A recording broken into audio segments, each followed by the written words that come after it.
Hi friends, அஸ்ஸலாமு அலைக்கும். சிந்தனைக்காக உங்களோடு சில நிமிடம்.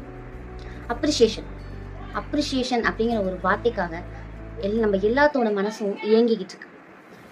நம்ம ஸ்கூல் படிக்கிறப்ப காம்படிஷனில் ஜெயிச்சு நம்ம ப்ரைஸ் வின் பண்ணுறப்ப கிடைக்கிற அப்ரிஷியேஷன், நம்ம காலேஜ் படிக்கிறப்ப அந்த டிகிரி கம்ப்ளீட் பண்ணுறப்ப எல்லாரும் நமக்கு கொடுக்குற அந்த விஷஸாக இருக்கட்டும், நம்ம ஆஃபீஸ்லேயே ஒர்க் பண்ணுறப்ப நம்ம ப்ராஜெக்டில் நல்ல விஷயம் செஞ்சு நம்ம பாஸ் நம்மளை பாராட்டதாக இருக்கட்டும்.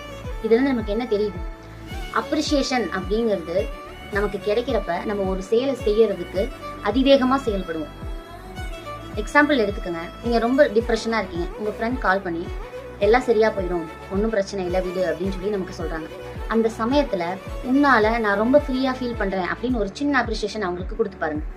அவங்க அதை வெளியே காமிக்கலைனாலும் ரொம்ப வருஷம் அல்லது ரொம்ப காலம் அதை பற்றியே நினைப்பாங்க. அதாவது அவங்க இந்த விஷயத்தை செய்யறதுக்கு மோட்டிவேட் பண்ண சின்ன அப்ரிஷியேஷன் நீங்கள் கொடுத்தது. யோசிச்சு பாருங்க நண்பர்களே.